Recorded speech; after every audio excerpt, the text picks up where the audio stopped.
Seven, six, five, four, three, two, one. The History with Jackson podcast. Hello and welcome back to the History with Jackson podcast. I am, of course, your host, Jackson, and in today's episode we are speaking to Brian H. Tye, otherwise known as the Suit Historian, all about his approach to exposing hidden histories, his approach to content creation, but also some of the difficulty he has faced with creating content and of this nature and posting it on social media. It's a fascinating conversation with Brian, and it was great to hear his perspective on how this kind of content has gone down with different groups of people. Now, if you enjoyed this episode or any of the other episodes that we create here at History of Jackson, please do consider heading to the Buy Me a Coffee profile in the description below, or subscribing to History with Jackson Plus on Apple Podcasts. We appreciate all the support we've had recently, and without further ado, I'll leave us with Brian. So hello and welcome back to the History with Jackson podcast. Today we're talking to historian and historical content creator Brian H. Tye, otherwise known as the Suit Historian. How you doing? Hi, how are you? I'm doing very. I'm really excited to have you on the podcast and talk about your work as a historian. Yeah, I'm really excited to kind of look at how it feels like to make videos about history in, I think, a content sphere that doesn't really have too much history. I think a lot of it is vibey stuff, and lots of like creating educational content in a realm that's like so full with well, I call it brain rotting, right? You scroll on Instagram and it's just making your brain rot. Adding like educational content in that brain rot, I think that's a big challenge that a lot of like not just history but like even like science educators have to deal with. Is sometimes like history content is not as stimulating as all the other content. So like trying to uh, put yourself into that and manage make it entertaining. I think that's a big challenge that a lot of historians have to make these days. Yeah, no, I totally agree. When you're coming across videos on TikTok that either have like GTA or Yeah. Subway Surfers underneath, it's sometimes quite hard to compete with Mhm. the content. But I want to Yeah. kind of look at where this started for you, really, because Mhm. history is, from all the conversations I've had, loads of different historians, it seems to be quite a Mhm. personal subject. So what got you interested in history?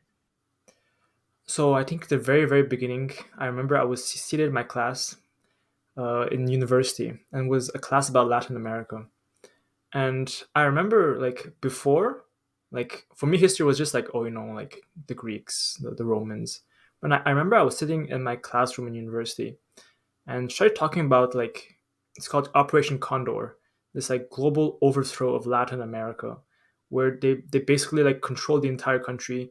They killed thousands of people, and then I was like, my God, like that's history. It's like so much injustice, and you don't even know about it. And the thing is, like, this information was the whole time was just available on the internet, but I just never knew about it. And the more I dug into it, the more of these types of injustices that became available. You're just like, oh my God. And that's where I realized, you gotta tell someone about it.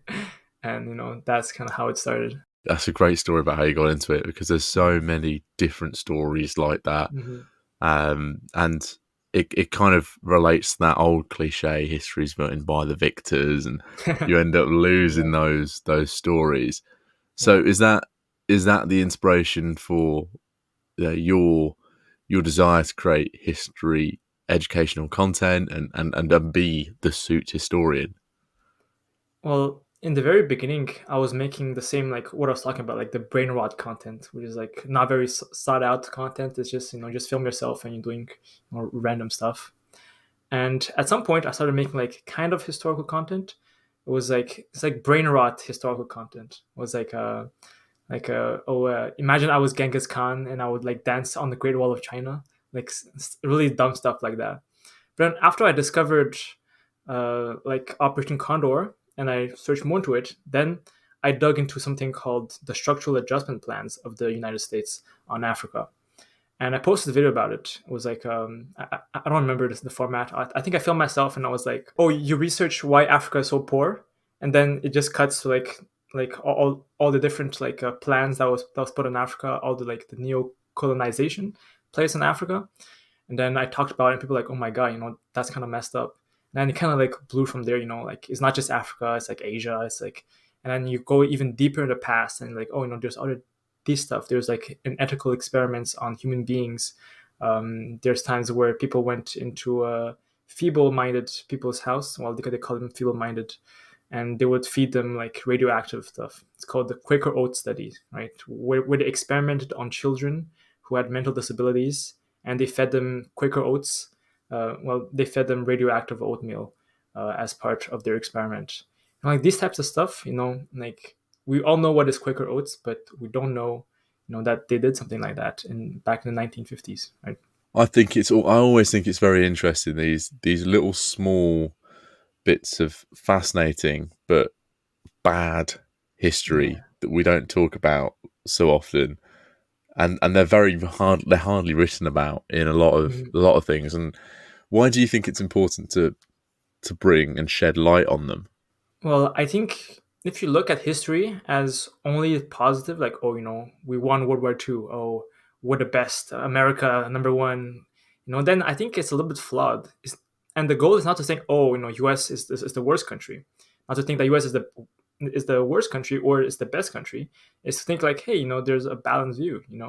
There's like there's good stuff we've done. We liberated Europe from the Nazis, but we've also like tortured people for the sake of freedom, right? And there's it's a two-sided coin that we have to look at, and if you want to look at our modern times, and if you just have a one-sided view, like you're not going to be able to really understand the world you're in. I think you have to look at the good and the bad side to really have this like global understanding of how things has worked for thousands of years. I like the holistic global approach to that, because I think in a lot of Western histories Hmm. we tend to have a very Western centric Hmm. perspective on history. America's done this and the UK's done this. Occasionally, it's France and Germany have done this, but there's a very little popular decentralization away from that narrative. Hmm. But when you're discussing history that criticizes or highlights the bad actions of Western players like the UK and the US, how has the response been towards that? Because there's definitely been a popular drive to kind of ignore that aspect of Western history in recent years. Well, I think the response is always very positive. But I think the response is very negative when I talk about bad stuff that traditionally bad countries have done. For example, Russia. Whenever I talk about things that the Soviet Union has done very wrong, there's gonna be like lots of like very pro-Russians that could like, oh, I'm gonna kill you, I'm gonna find you, Versus when I do about like the U.S., like they're like, oh my god, I didn't know about it, like they're more open about learning bad stuff about their country. But when a country has been always portrayed as bad by the West, and I add more to it, this kind of causes like more people to be angry. Like one of the most fierce supporters I've ever had is the Saddam Hussein supporters. I talked about Iraqi biological weapons before the 2003 Iraq invasion. And I had like thousands of death threats in Arabic. I had to Google Translate it. And like like when you have a country that's traditionally portrayed as evil, and then you portray it more as evil, then people are like, oh my god, this guy is a Western propaganda. Like I get more criticism when I criticize like traditionally evil, like countries who are portrayed as evil. Or the opposite, if I say something positive about a country that's traditionally portrayed as evil, then the same thing happens. Like if I said something good that Russia has done, oh, now I'm like a Russia propagandist, or like these kind of stuff. But it's more about like these, I guess, more controversial countries that I would get more hate for than talking about like U.S. bad stuff or Canada bad stuff. People are like, oh, it's okay. It's more accepted because I guess the less oppressed, I guess, versus people who always had like the media on their back and saying, bad stuff about their country. I've never personally experienced that kind of visceral response to my content, and I can't ever imagine receiving a message like that. How do you deal with that? I think this probably goes away from you being the suit historian to you being Brian. How do you deal with that personally? Because that's quite a big thing. Well, I don't know. I'm defended myself. I have stuff. I have like a neighborhood that's kind of safe. I know my neighbors. I don't know. I don't really take them as serious. Because I don't know. It doesn't. I don't know. It's like I don't know.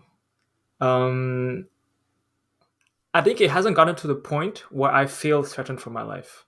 Like it kind of sounds like they're just angry and not just like threatening to kill me. Like if they sent my address and then they're like, "Oh, I'm gonna kill you. I'm gonna come," and that, yeah, I'd be scared.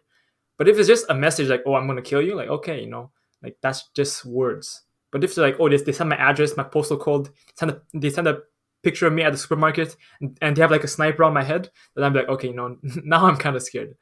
But if it's just like, oh, I'm gonna kill you, you know, then it's like at some point, you just gotta like, okay, it's just he doesn't know where I live, so you just leave it at that. If you overthink about it, then it just gets to your head, and you're just depressed, and you get scared, and then at the end it's just text on a screen, and there's no real threat there yet. I think that's a really strong and a nice way of looking at that. Yeah, because most of these people sending that are nowhere close to you anyway. It's just a. Exactly. I don't agree with it at all, any way, shape, or form. But it's just absolutely bizarre because I've never received anything like that. I couldn't imagine receiving anything like that. But you also you create videos for TikTok and you've also done some for YouTube. How do you find the difference between creating historical content for TikTok and historical content for YouTube? Because they're very different platforms. Well, the thing with YouTube, I feel, well, I have a theory about like this whole content creation thing. Is well, I'm kind of looking at like I think now is going to be a new era for like new YouTubers, because I've seen recently like so many YouTubers have been leaving the platform. All the big YouTubers, like PewDiePie, he hasn't been posting that much. There has been Matt Pat from the Game Theorist. There's just been so many like beloved YouTubers that have left the platform, and now the YouTubers that are like I guess giving birth on YouTube are like people who are on TikTok, right? And I feel it's just like this transfer from TikTok to YouTube, and I feel like the next generation of like YouTubers is going to be people who used to do TikTok or who used to do Instagram, and who switched to like from short form to long form. And I think that the difference is on YouTube you have to be much more comfortable with being yourself, because on TikTok, people can't really see how you're feeling. Like you can be very, very ingenuine, but if there's like this music that's playing, it doesn't really matter. You can be like a really bad person in real life, but yeah, you have this like really cute, nice music. People are like, oh my god, this guy is the best. He's really nice. But when you're alone in front of the camera and you have to talk about something, then now you can't really hide behind the music, right? And now you can see who that person is. If you're a person who just wants views, who just doesn't really care about the content itself, then at the end, people are gonna see it like, okay, I'm not gonna watch this guy. So I think it's like a filtering system, I guess. It's like you can't hide behind all the viral audios anymore, and you got to create like quality content, and not just like making videos in 5 seconds. And it's a big time commitment sometimes, making a YouTube video, editing, filming, researching, especially if you're making like history videos. Like there's like loads of research you have to do to even be able to explain it, right? You have to understand the subject very deeply to explain it to people, so that it's simple. If you research a topic in history and you don't understand it, when you explain it on YouTube, it's going to sound very weird. Like people are not going to understand what is the topic about. You're not going to seem very versed about it not going to be able to explain it. You're going to talk and people are like, what is this guy talking about? I don't understand. And they're going to search it on like Wikipedia themselves. And then it's going to be no point of watching videos. So there's like lots of research. It's not, you have to go Google Scholar, you have to read lots of articles, you have to even read a couple of pages of a book to understand the topic, and then you can talk about it. And that gets, that's a challenge versus just TikTok. You put some text like, oh, this happened in 1956, then it's already finished. No need to have any research. But now it's like, if you want to make long form, yeah, it has to be well prepared, and you have to be comfortable with yourself. And I think it's a big challenge for me, and I think for a lot of other creators as well. Yeah, having done both, I certainly agree with that. With the TikTok stuff, it can be very quick, academic article or two, bish bash bosh, there's your 15, 30 seconds sorted. Exactly. But I find the work in a long form one more akin to writing an article, a history article. And I think that's another thing that's kind of underrated within the history Mm-hmm. content creation is you are essentially writing if you are writing long form content. So what difficulties do you find in researching history and some of the history that you look at? Because some of it can be quite critical of Western powers, as we've already touched upon, but also a lot of these Western powers and Eastern powers have quite strong censorship laws around certain documents. Yeah. So I'll talk about the US and I'll talk about China. So the biggest problem with US documents is that there's a couple of topics that they only released the declassified documents, but there hasn't been anyone explaining it. So that causes a lot of work because there's no summary of it. So one example is called Operation Bellwether One. It's a U.S. experiment to use mosquitoes as a biological weapon. Now, no one has read, like when I went, there's no Wikipedia page on it, and I was like, oh, I have to read 100 pages. I had to read it. I have to understand it. Then like, and it's very like these like declassified documents. It's government documents. It's not written in a very like entertaining way. And I was like, oh, I have to read this, but it was worth it at the end. I think I read 10 pages at least to understand it. I don't have to read everything, but still, I think still lots of work. For China, well, the problem is that I have a couple of family members in China, so there's like things I would like to talk about, but there's like there's a level of things you can't talk about because if you go like there's things I know that if I talked about, I don't know what like the government would do to my family, right? So there's like that limit as well. Is like for some countries there's like real consequences in just talking about things, and that can be dangerous as well. I can I can certainly see those difficulties. Those government documents are, having worked with them for my research as well, they're so incredibly dry and boring, but Mm-hmm. you need to read it to in order to make the point that you want to make. And then having done a lot of research in my own work on China and Xi, the difficulty of accessing documents Mm-hmm. um, is is incredibly difficult for anyone based in the West. Mm-hmm. Uh, but also being mindful of the people you work around as well is a difficult thing to do. Um, so yeah, I think best leave Xi at that point there. Yeah. But you've also written a book Yeah. relating to your content. What's this book about? Well, this book emerged when someone asked me, like, where can I read all these like small facts about like all these Western powers, Eastern powers, like how do you find all this information?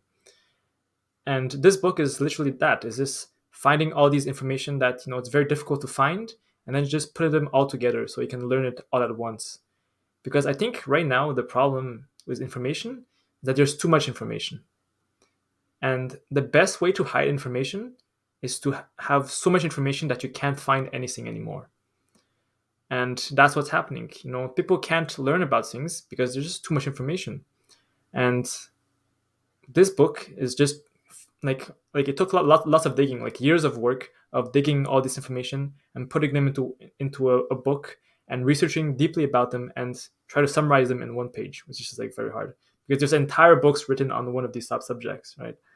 But like getting all of that into a book is like like I guess it's like a huge encyclopedia of knowledge that you wouldn't be able to find normally, and just like compiling them into a book. And I guess it's like my way of, like my goal is after you read it, like you're supposed to have like a better understanding of the world and like a world view that's totally different from how you started. And it's a big goal, but it's kind of like, yeah. But I think it's possible to have at least that kind of change on someone's mind after reading. Now, having read your book, I have read your book, and I really really enjoyed it. And I could see that challenge of trying to distill pages and pages and pages of knowledge into one page. It's an incredible Mhm. skill, but also taking that knowledge and doing that does make it more accessible. Because one of the things that I'm constantly asked by people who want to get into history or want to learn history is, where do I start? And it's that one simple comment, where do I start? You're like, well, if you start an academic journal, you can't understand the first page because of all Mhm. the big long words and academic jargon. And then if you start with some books, the books are quite intimidating. So it's a great place to start with smaller pages to get people interested. What's the response been like to that book then? Oh, it's been very positive. The problem now is that I don't have like a whole review system because I'm working on putting it on a physical book.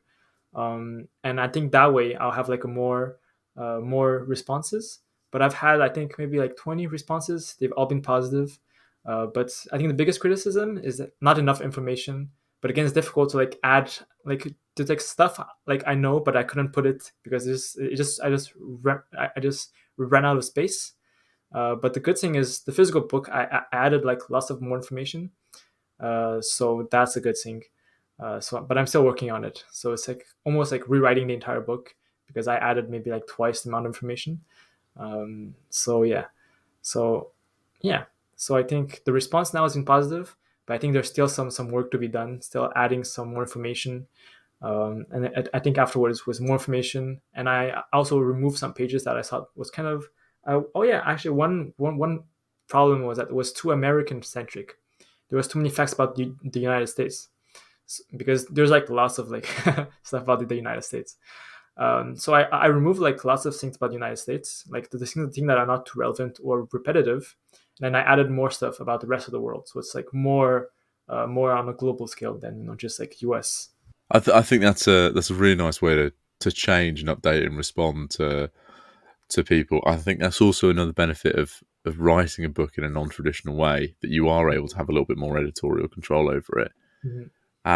And moving away from the US, I think it's quite difficult to not include that much of the US when you look at your book and look at the content you Mhm. created. Now, in terms of writing the book, we've touched on some of the difficulties with accessing some of the documents. What were some of the pieces of information that pained you the most to not put into the Mhm. book? No, I think that the thing that pained me the most was not talking about Haiti. So I actually went to Haiti back there, and before I went, I thought, I was listening to a little bit about what the West had to say about Haiti. Oh, they're poor because well, because they're black people, or they're poor because they're corrupt, and all that, like very racist jargon. And researching the history about it, you see that the poverty was not actually caused by Haitians, but caused by colonization by the French. After they liberated Haiti in 1804, they added this huge debt. Uh, I think maybe $10 for each slave that was liberated, and they paid it until the 1990s, millions and millions of dollars that they dragged from Haiti, that was already a poor country, and they gave it all to France. And then you just end up with a free country that has all its resources dragged from it, because they had to like cut all the trees to make money, and then that money they would give it to France. Like they had no money to invest in themselves. They gave all their money to France, so they basically end up with a country with no money. And then people are like, oh, they're poor not because of France, they're poor because oh, they're corrupt, they're bad people, they're violent, etc. And these are all like very like imperial jargon used during colonization to blame Africans, uh, even through the problem was not Africans, but the huge debt imposed on Haiti. So yeah, think about it. I'll have to add it in my physical book for sure. No, you'll certainly have to add that, because that was really fascinating hearing that Yeah. story about Haiti, Mhm. and addressing those misconceptions that people have. I think that's it seems like it's an important part of your work, addressing making Mhm. history accessible, but also addressing some misconceptions. Mhm. And what makes this really personal is I'm also a teacher, and I have a friend who's also a teacher. He's about 80 years old. And for the past like 25 years, he owns an orphanage in Haiti. He donates about like 50% of his revenue to this orphanage to educate children. I went to Haiti myself. We helped orphans. Like when I think about it, like this whole like humanitarian thing was kind of, but that's a different story. But just looking at how the place is like it's like an inhumane place to live in. Like their houses, like it's not even a house. It's like two pieces of wood and a metal roof. It's like it's like it's a whole different view. Like if you think about like poverty here in the U.S. or in Canada, it's like, oh, they have a house, but it's a slum. But over there it's like like there's like there's no middle class. It's just everyone is poor and just like a couple of rich people on the mountain, and everyone else is just fighting on the streets. There's blood, there's people who collapse on the floor, there's like huge like mansions, and there's walls with spikes on it, and you see on the walls is just blood because people are trying to climb to get some food, and then their hands are entering the spike and there's just blood everywhere. Like it's violent, and it's a really cruel place, and it's very saddening to look at. And when you understand the history of it, you understand that like this was cause. Like a country is not supposed to be this poor, but when you drag all of its resources, like that's what turns this country into chaos. Is just France just extracted everything from it and left the people to die there, and that's like a very sad truth about Haiti, and it's very personal because I've seen it myself. Thank you for sharing that. I think that's one of the tough things about being a historian, is sometimes the personal stories are really quite positive, and they drive you as well. But also those stories that affect you personally and affect the way you approach history, and the stories that you want to tell can be as equally as powerful. So thank you for sharing that as well, because particularly here in the UK, we know about Haiti, but it's not Mhm. one of those things that's majorly on the political or news cycle, because there's so many other things that are probably closer to home, Mhm. which is a real shame that we don't touch on them there. But you also Mhm. mentioned there that you're a teacher, Mhm. so having a similar job to you. Um, Hi to my students who are listening. There's always that difficulty of being a public figure in a way, Mhm. but also having to maintain that you're a teacher. How do you deal with that? Because I'd be really interested to hear that. Well, one of the problems is that like I have just so much followers that sometimes like TikTok sends my videos to my students. And I remember in one of my classes, like I never told my students about me being a TikToker or anything. But just one day, at night, the kid was watching TikTok and just sees me. And, oh my god, it's my teacher. And then somehow the entire school the next day, it just spread like wildfire, and everyone knew about it. And they're like, oh my god. And then people were asking me for my autograph. And there was one kid who always did like bad stuff, so I can write him up. And then he was like, "Oh my god, I got your signature," and then he would go to detention. And I was like, "Okay, well, sure." So, but yeah, but the good thing is that I think history is still a very respectable topic. It's not like TikTok are like, "Oh, I take off my shirt off and I'm just like dancing naked." That would be like very embarrassing, and I probably would have lost my job. You know, but because I'm a history teacher in real life and I teach history on social media, my administration was like, "Oh yeah, no, that's fine." Just but if it was like because uh, like I could have been like a thirst trapper, right? Or like it's just me like shirtless, and I'm just like dancing to like all the viral sounds. I think that I would have lost my job, or I would have at least I would have lost lots of credibility with my students. But it's still like if you just make history videos, it's possible to defend yourself. Like, oh, like, oh, I watched a video, and I'm like, oh, what did you learn? Like, oh, I don't know. Like, okay, watch my video, tell me what you learned about history. And then they're like, oh, okay. You still have that like respectability, because it's still like an academic field, and it's not just like, well, even like with history, there's brain rot content, like just people who exaggerate history so much that just to get views, like, oh, I don't know, 1953, the United States government spied on everyone, blah blah blah. And it's like just super exaggerated, and there's like lots of like flashes, and there's like scary pictures of like the United States government, and people like, oh my god, and it's like you research it, and it's like a lot more tame. So I think like problem with history, I guess, is sometimes history is not that entertaining. Sometimes just boring, like, oh, the Carolingian Revolution. Okay, it's like boring, but you have to sometimes find ways to make it interesting, yet not go into the ways of exaggerating too much history to make it interesting. You got to find this balance. Sometimes, sadly, with history, there's stories that are just not worth, that are just not entertaining enough to put on social media. Like, oh, the birth of the Carolingian Revolution. Like, it could be interesting, but people only listen to this stuff for school, but they wouldn't listen to it on your free time. Like, I don't know anyone, maybe like someone who's really, really passionate about history, but like for the average person, like watching a whole like 2 hour documentary on the Carolingian Revolution, they'd be like, no, I'm not gonna watch that, right? So I think, yeah, there's that balance, like finding a good story about history, yet not exaggerating and not going into like too like academic stuff. Like that's like you have to find, you have to extract these stuff, and when you get them interested in history, like in that interesting part, then they'd be interested on the context of it. But if it's just like, oh, I'm just going to explain the context, then they're like, oh, I don't really care. But if you get the interesting stuff, then you surround it with context. Then as a package, people like it. But if it's kind of like Amazon package, right? You find an interesting thing about history, and the packaging is like the context. Like, it could be a, I don't know, a serial killer during the Carolingian Revolution.